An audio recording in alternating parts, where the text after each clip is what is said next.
Basuki Cahayapurnama alias Ahok ternyata menerima belasan pertanyaan saat diperiksa oleh Kejaksaan Agung RI dalam kasus mega korupsi minyak impor di Pertamina. Selama menjalani pemeriksaan pada Kamis kemarin, Ahok dicecar 14 pertanyaan dari penyidik Kejagung terkait tugas pokok dan fungsi selama menjabat sebagai mantan komisaris utama Pertamina. Materi pertanyaan yang dicecarkan kepada Ahok itu diungkapkan Kapus Penkum Kejagung RI Harli Siregar di Kejagung Kamis malam. Setidaknya ada 14 pertanyaan pokok yang diajukan kepada yang bersangkutan. Lebih melihat kepada bagaimana tugas fungsi yang bersangkutan sebagai komisaris utama, beber Harli. Selain itu, ihwal pengawasan yang dilakukan Ahok berkaitan dengan kinerja perusahaan serta tata kelola minyak mentah dan produk kilang pada PT Pertamina Patraniaga. Kemudian, lanjut Harli, Ahok juga meminta untuk menyampaikan soal data terkait anak usaha Pertamina.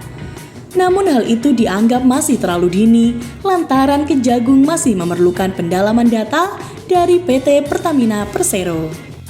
Sebabnya, Harli mengaku tidak menutup kemungkinan jika Ahok bakal dipanggil kembali untuk melengkapi keterangan jika pihaknya telah memperoleh data dari Pertamina. Kemudian bahwa penyidik pada waktunya nanti juga akan melakukan pemeriksaan lanjutan, ucap Harli. Harli juga menyampaikan saat ini penyidik ingin melakukan pendalaman terkait dengan ekspor hingga importasi minyak mentah dan produk kilang Pertamina. Sesungguhnya, penyidik tentu ingin mendalami bagaimana peran yang bersangkutan sebagai komisaris utama dalam kaitan dengan impor-ekspor, ujar Harli.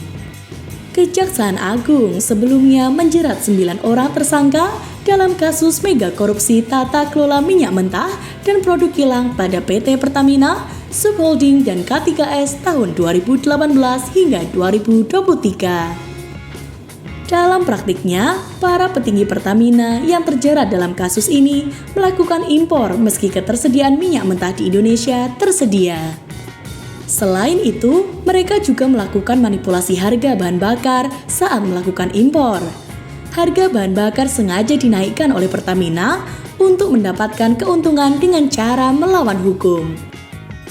Pihak Pertamina juga melakukan impor bahan bakar dengan kadar oktan 90 atau Pertalite dengan harga RON 92 atau Pertamax.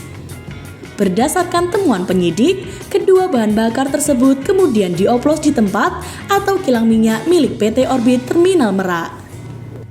Berdasarkan hasil perhitungan sementara terkait praktik korupsi minyak impor pada 2023 saja, kerugian negara mencapai 193,7 triliun.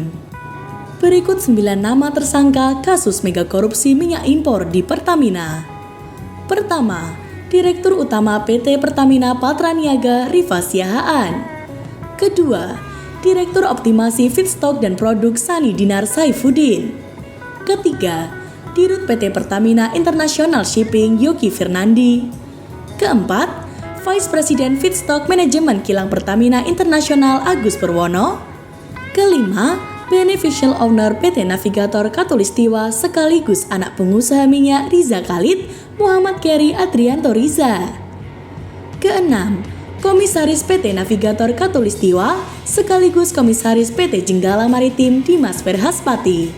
Ketujuh, Komisaris PT Jenggala Maritim sekaligus Dirut PT Orbit Terminal Merak Gading Ramadan Judo.